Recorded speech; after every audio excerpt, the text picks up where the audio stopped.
नमस्कार दोस्तों, आप सभी का स्वागत है। देखिए, आज अपन जो है कक्षा 10 को लेके बात करने वाले हैं और कक्षा 10 में अनिवार्य हिंदी जो है वो अपना विषय रहेगा और इसमें अपन बात करेंगे आज पत्र लेखन को लेके। और सबसे पहले अपन जिसकी बात करने वाले हैं वो है अपना औपचारिक पत्र। यानी औपचारिक पत्रों के बारे में मैंने एक दिन बोर्ड पे बताया था आपको, लेकिन यहाँ पर आज जो है अपन उदाहरणों को लेके बात करेंगे। एक एक उदाहरण आपको समझाऊंगा कि किस प्रकार जो है आपको इसको करना है। ठीक है, तो चलिए शुरू करते हैं। आज का ये पहला ही जो सवाल है उसको देखिए। आपके मोहल्ले में जो है आए दिन चोरियों की शिकायत करने व उनकी रोकथाम के लिए अपने क्षेत्र के थानाधिकारी को एक पत्र आपको लिखना है। तो देखिए, यहाँ पर मोहल्ले में चोरी हो रही है तो एक व्यक्ति विशेष जो है वो शिकायत करेगा। किससे? थाना अधिकारी से, यानी एक संस्था के अधिकारी से वो शिकायत करेगा। तो यहाँ पर एक संस्था को आपको लिखना है। ठीक है, तो इसका तरीका जो है ये रहेगा। देखिए कैसे लिखना है। सबसे पहले ऊपर ही ऊपर लिखना है सेवा में। सेवा और में दोनों को जो है अलग अलग लिखना है और फिर आपको कोमा लगाना है। फिर देखो, श्रीमान लिखना बहुत से बच्चों को नहीं आता है, न के नीचे थोड़ा हलंत लगता है। ठीक है, तो श्रीमान थानाधिकारी महोदय। फिर एड्रेस लिखना है सिविल लाइंस सीकर। ठीक है, विषय लिखना है आपको कि मोहल्ले में हो रही चोरियों की रोकथाम की शिकायत करने रोकथाम के लिए जो है ये भी अपना विषय रहेगा। फिर आपको थोड़ी सी कुछ जगह छोड़नी है और फिर महोदय लिखना है। फिर महोदय के आगे वाली लाइन खाली छोड़ देनी है। फिर नीचे से लिखना है कि मुझे बहुत खेद के साथ लिखने के लिए विवश होना पड़ा है कि पिछले 1 महीने से हमारे क्षेत्र में अपराधों की संख्या में अचानक तेजी आ गई है। चोरी की घटनाएं अत्यधिक बढ़ रही हैं। हर दिन कार है, स्कूटर चोरी हो रहे हैं।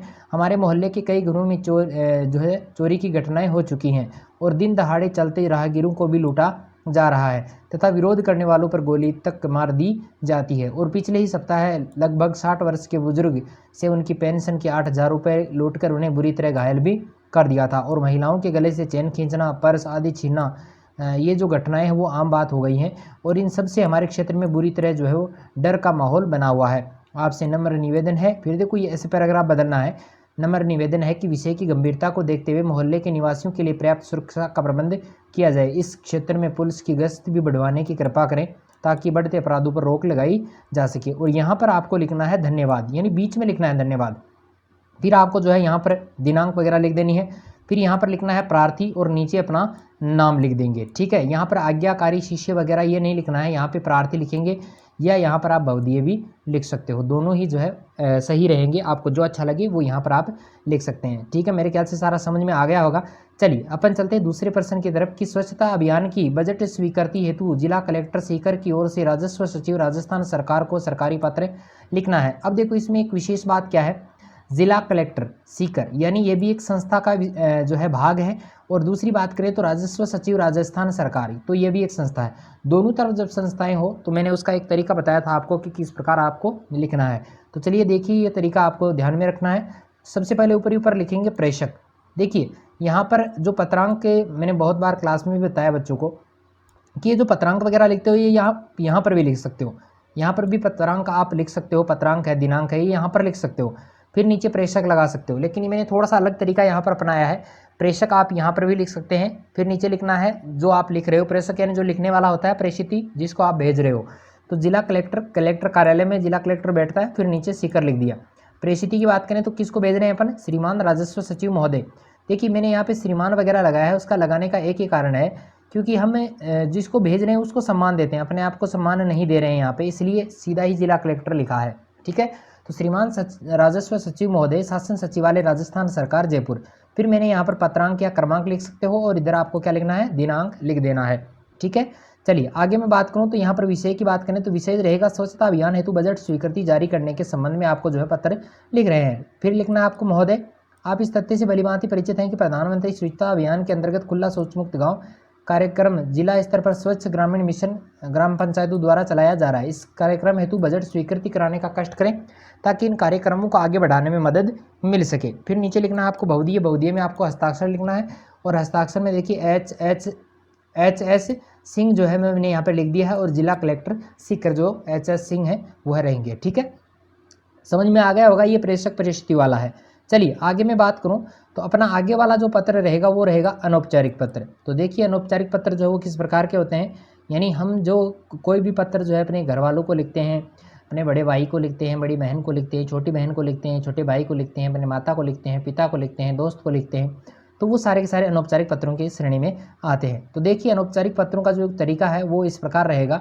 इनको व्यक्तिगत पत्रों के नाम से भी जाना जाता है। सबसे पहले प्रेषक का पता, यानी अपना पता, खुद का पता यहाँ पे लिखना है, अगले का नहीं लिखना है, क्योंकि अगले का पता तो जो होगा वो लिफाफे के ऊपर होगा। तो यहाँ पर अपना पता जो है वो लिखना है, प्रेषक का पता, और दिनांक जो है जिस दिन आप लिख रहे हो वो दिनांक वहाँ पर लिखनी है। फिर देखिए यहाँ पर अभिवादन व संबोधन सूचक शब्दों का प्रयोग करना है। जैसे मान लो मैं अपने पिता को लिख रहा हूँ तो क्या लिखूंगा, सादर चरण स्पर्श, पूजनीय पिताजी, ऊपरी ऊपर लिखूंगा पूजनीय पिताजी, फिर लिखूंगा सादर चरण स्पर्श, ये मेरे संबोधन सूचक शब्द हो गए। फिर मैं यहाँ पर लिखना प्रारंभ करूँगा कि मैं यहाँ पर सकुशल हूँ, आपकी कुशलता की प्रार्थना ईश्वर से करता हूँ। ये लाइन आप रट के रखिए, और फिर जो विषय है अपना, जिस विषय के बारे में लिख रहे हो उसकी जानकारी भी, यानी मुख्य विषय या संदेश जो है वो आप यहाँ पर लिख सकते हो।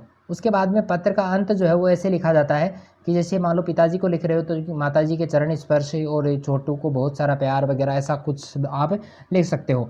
और फिर नीचे जो है आदर सूचक शब्द या स्नेह सूचक शब्द लिखेंगे। जैसे आप मित्र को लिख रहे हो तो मैं आपका मित्र ऐसे लिख देंगे, पिता को लिख रहे हो तो आपका आज्ञापालक पुत्र, ठीक है, और नीचे जो है अपना नाम लिख दिया जाएगा। ठीक है, समझ में आया होगा।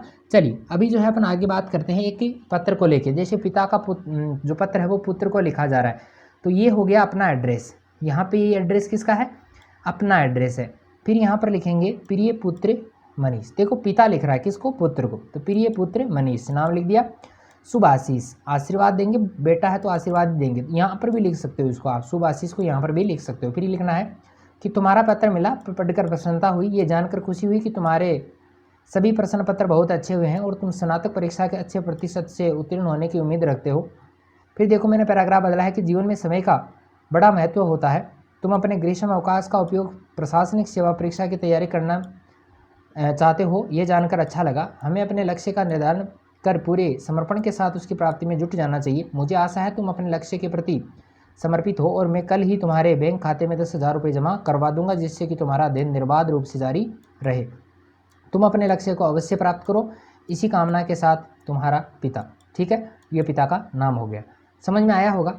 चलिए यही तरीका मैंने पहले बताया था। अगर फिर भी कोई दिक्कत है तो आप कमेंट ज़रूर करें और वीडियो को लाइक ज़रूर करें, दोस्तों के साथ शेयर भी करें, ताकि ज़्यादा से ज़्यादा जो है इसका लाभ उठा सकें। और अभी तक अगर आप मेरे यूट्यूब चैनल पर नए हैं तो इसे सब्सक्राइब करना भी ना भूलें। तो चलिए आज के लिए इतना ही, मिलते हैं फिर एक नई वीडियो के साथ में, तब तक के लिए धन्यवाद।